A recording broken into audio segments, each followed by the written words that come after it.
அனைவருக்குமே வணக்கம். சற்று முன் கிடைத்திருக்கக்கூடிய ஒரு மிக மிக முக்கியமான செய்தி ஒன்று வெளியாகி உள்ளது.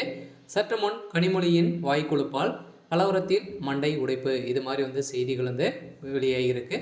ஸோ நாடாளுமன்றத்தில் பார்த்தீங்கன்னா திடீர்னு பார்த்தீங்கன்னா தள்ளுமுள்ளு ஏற்பட்டு இருந்து இல்லையா. ஸோ இந்த நாடாளுமன்றத்தில் பார்த்தீங்கன்னா பாஜகவுக்கு இடையும் காங்கிரஸ் இடையும் மோதல்கள் ஏற்பட்டு அங்கு நிறைய பேருக்கு மண்டை உடைக்கப்பட்ட சம்பவத்தினால பார்த்தீங்கன்னா கனிமொழி அவர்களுக்கும் அங்கே பேசிய அவருடைய வாய்க்கோளப்பால் பார்த்தீங்கன்னா அதிரடியாக அவருக்கும் விழுந்த அடியால் மண்டைகள் உடைக்கப்பட்ட சம்பவம் தான் பெரும் அதிர்ச்சியை ஏற்படுத்தியிருக்கு. ஸோ இதை பற்றி இந்த வீடியோவில் முழுமையாக பார்க்கலாம். ஸோ அதுக்கு முன்னாடி நம்ம சேனலுக்கு இப்போ தான் நீங்கள் முதல் முறையாக வந்திருக்கீங்க அப்படின்னா மறக்காமல் நம்மளுடைய சேனலை சப்ஸ்கிரைப் பண்ணிக்கோங்க. ஸோ வாங்க வீடியோக்குள்ளே போகலாம். இப்போ பார்த்தீங்கன்னா ஒரே நாடு ஒரே தேர்தல் என விவகாரத்தில் பார்த்தீங்கன்னா நாடாளுமன்றத்தில் கூட்டங்கள் நடைபெற்றது.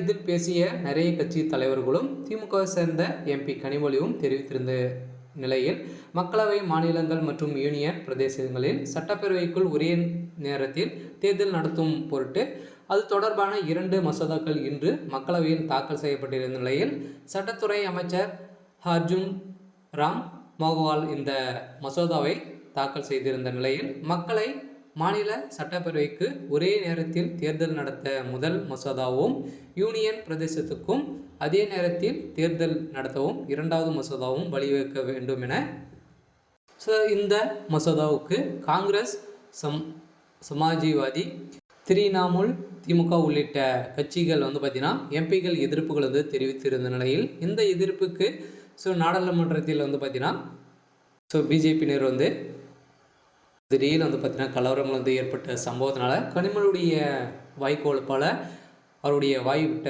காரணத்திலாம் பார்த்தீங்கன்னா இறுதியாக ஒரே நாடு ஒரே தேர்தல் என மசோதாவை நாடாளுமன்ற கூட்டக்குழு பரிசீலித்து செய்துவிட்டும் நிலையில் அங்கு நடந்த கலவரத்தால் இப்போ பார்த்தீங்கன்னா பாஜகவுடைய முக்கிய தலைவர்கள் 2 பேர் மீது பார்த்தீங்கன்னா படுகாயம் ஏற்பட்டு ஐசியில் இருந்த ஒரு சம்பவம் தான் இப்போ அதிர்ச்சியை அளிச்சிருந்தாலும் இப்போ கனிமொழி அவர்களுக்கும் அவருடைய வாய்க்கோளப்பால் பலத்த காயங்கள் ஏற்பட்டு இருக்கு. இந்த நாடாளுமன்றத்தை தொடர்ந்து தான் பார்த்தீங்கன்னா இந்த பிரச்சனைகள் நடைபெற்று வரும் நிலையில் கனிமொழி அவர்களுக்கு மண்டை உடைக்கப்பட்ட சம்பவம் தான். அவர் பார்த்தீங்கன்னா இப்போ அப்பளவு மருத்துவமனையில் அனுமதி பெற்று சிகிச்சை பெற்று வரும் கனிமொழி அவர்களுக்கு அவருடைய முதல்வர் ஸ்டாலின் அவர்களும் திமுக சேர்ந்த அமைச்சர்களும் பார்வையிட்டு வரும் நிலையில் கூடிய விரைவில் தமிழக மக்களுக்கு திரும்பி வருவார் அப்படின்ற மாதிரி தான் பார்த்தீங்கன்னா இப்போ அவருடைய உடல்நிலை குறித்து விசாரித்து வரும் நிலையில் கனிமொழி அவர்கள் கூடிய விரைவில் வருவாங்க அப்படின்ற மாதிரி சொல்லியிருக்காங்க. சரி, ஓகே.